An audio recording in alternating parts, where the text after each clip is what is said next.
जय आदिवासी। ये लोग बैठ जाए भाई, दादा बहुत दूर से आए, 500 किलोमीटर से चल के आए। आप सब थोड़ा आगे आ जाओ, आगे आ जाओ और बैठ जाओ अंदर। आप मंच वाले भी आ जाओ, मेरे सामने रहोगे मैं अच्छा बोल पाऊंगा। तो छाव भी आ गए यार, उधर तो आराम से बैठो, आराम से बैठो। छाव भी आ गई। आ जाओ भैया, आप कहीं बाहर के ऐसा लगता है इसलिए अंदर आ जाओ। और हमारे महापुरुष, हमारे भगवान टंटिया भील का गाता स्थापना हो रहा है, उसका अनावरण भी अभी हमको करना है। बहुत सारी बातें आप लोगों ने, विभिन्न सामाजिक कार्यकर्ता विभिन्न क्षेत्र से आए, उनकी बात आपने सुनी। मेरा अपना यहाँ पर इस जिले के अंदर तीसरा कार्यक्रम है। पहले वहाँ कस्बे में कार्यक्रम था, वहाँ हम लोग आए थे शहर के बीचों बीच।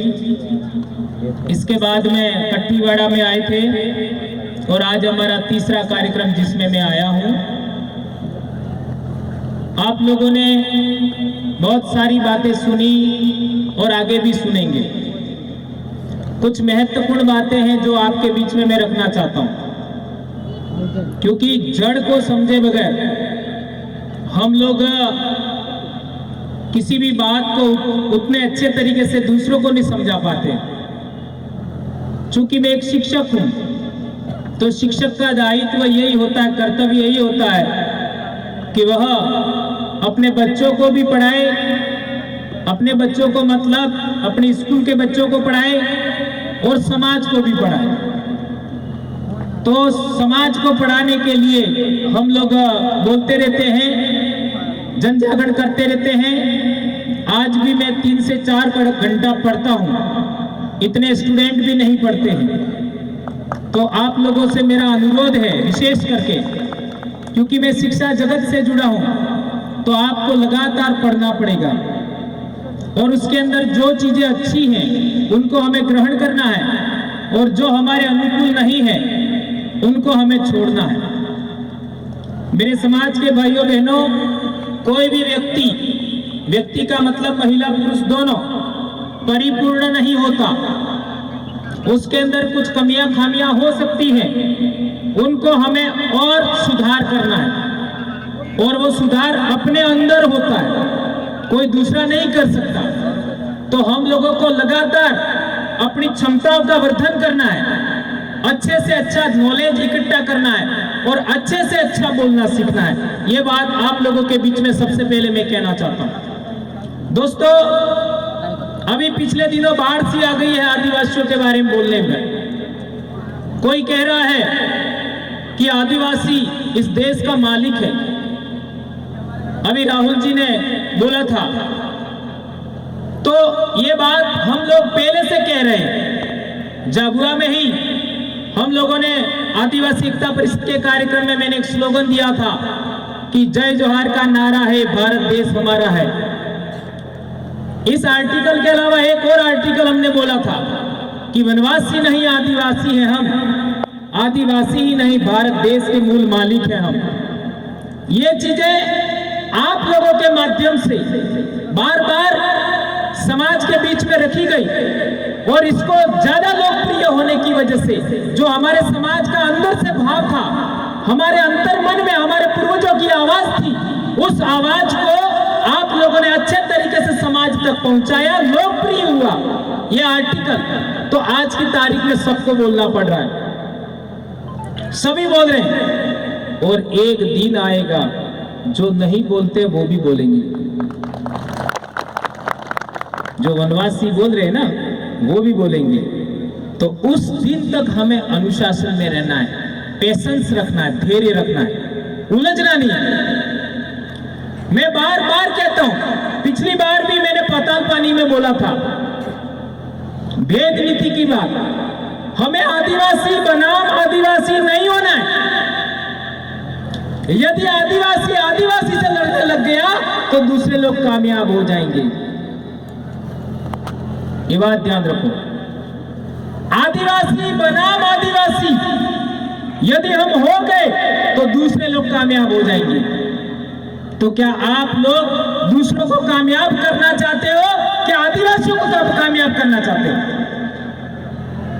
आदिवासियों को कामयाब करना चाहते हैं तो हमें आदिवासी बनाम आदिवासी नहीं होना है, नंबर 1। दूसरी बात, आदिवासी क्या है? आदिवासी का जब डेफिनेशन पिछले दिनों राहुल जी ने भी बताई, क्या बताई? इस धरती में पहले रहने वाला मालिक, ये बात बताई थी। और हम पहले से जानते हैं कि आदिवासी का मतलब पहले से रहने वाला। लेकिन मेरा यह सवाल है, कब से रहने वाला?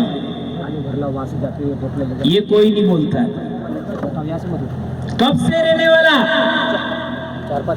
तो आप बताइए, कब से रहने वाला? भारत के अंदर एक बात चलती है, क्या चलती है? कि अफ्रीका से भारत के अंदर 65,000 साल पहले लोग आए थे। तो क्या 65,000 साल पहले अफ्रीका से आए थे, क्या हम उनके वंशज हैं? ये बड़ा सवाल है, ये कोई नहीं बोलता है। तो आप लोगों का क्या मानना है कि 65,000 साल पहले जो अफ्रीका से लोग यहां आए थे, क्या हम उनके वंशज हैं? नहीं है, नहीं है। तो फिर आगे का क्या एविडेंस है, ये हमको जांचना पड़ेगा। अभी मध्य प्रदेश में नर्मदा घाटी में हथनोरा गांव में होशंगाबाद, जो नर्मदापुरम कहते हैं, वहां पर जो इंसान की खोपड़ी मिली, जिसको नर्मदा मानव कहते हैं, वो इस दुनिया में, इस धरती पर सबसे पहले पुराने, सबसे पहले इंसान का खोपड़ी है, जिसको कहते हैं होमिनिड। होमिनिड की खोपड़ी है, इंसान जैसा। तो वो किसका था? किसका था? किसके वंश, किसके पूर्वज का था? आदिवासी। ये समझना है। वो 65,000 साल से पहले का है। इसी तरीके से मध्य प्रदेश में ही नरसिंहपुर जिले में भीमबेटका, ये भीमबेटका शब्द भी हमारा नहीं, वहां पर जो इंसान ने चित्रकारी किया, शैल चित्र बनाए, वो भी 65,000 साल से पुराने हैं। वो किसने बनाए? वो भी हमारे पूर्वजों ने बनाए। इट मीन्स ये बात सिद्ध होती है कि हमारे पूर्वज 65,000 साल से पहले से इस धरती पर रहते थे। इस धरती का मतलब भारत भूमि पर रहते थे। यही बात हमारे साबरमती एरिया, साबरमती नदी के इलाके में, हमारा राजस्थान में कोटड़ा लगता है, और गुजरात के अंदर खेड़ ब्रह्मा इलाका लगता है, वहां पर भी ऐसे अवशेष मिले। उससे भी ये बात प्रमाणित हुई है। तो अब दूसरी बात आई, 65,000 साल पहले लोग आए, वो कौन थे? ये जांच करने का विषय। मैं अभी इसके बारे में कुछ नहीं बोलूंगा। अब सवाल पैदा होता है कि सिंधु घाटी सभ्यता है, वो 3,500 साल पहले थी। कितना साल पहले? 3,500 साल पहले। इट मीन्स वो लाखों साल के बाद में लगातार इंसान विकसित होते होते होते होते सिंधु घाटी सभ्यता तक खेती बाड़ी और पशुपालन और नगरों का विकास हुआ। ध्यान रखिए, खेती बाड़ी, पशुपालन और नगरों का विकास हुआ। और सिंधु घाटी सभ्यता में टेक्नोलॉजी भी विकसित हो गई, व्यापार भी विकसित हो गया था। उस जमाने में भी कई सारे लोग भारत में नहीं आए थे। वो कौन थे, यह जांचने का विषय।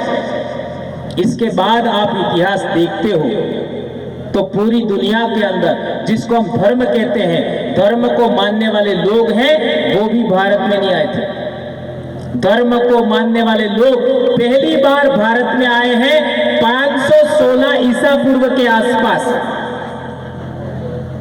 516 ईसा पूर्व के आसपास जो धर्म मानने वाले लोग हैं, वो भारत में आए हैं। और हम उससे पहले रहते हैं, इसलिए हम धर्म पूर्वी संस्कृति को मानते हैं, ऐसा हम कहते हैं। तो 516 ईसा पूर्व और ये 2000 कितना साल हुआ? 2500 साल पहले। 2500 साल पहले धर्म को मानने वाले लोग भारत में आए थे। और वो कहां से आए थे? ईरान से आए थे। क्या प्रमाण है? तो ईरान में उस समय में जो हखामनी वंश था वो दुनिया का सबसे पहला राजतंत्र था। राजतंत्र का मतलब होता है राजा का बेटा राजा, राजा का बेटा राजा, उसको कहते हैं राजतंत्र। वो राजतंत्र 2500 साल पहले ईरान में पनपा था। उस वंश के राजा एक तो साइरस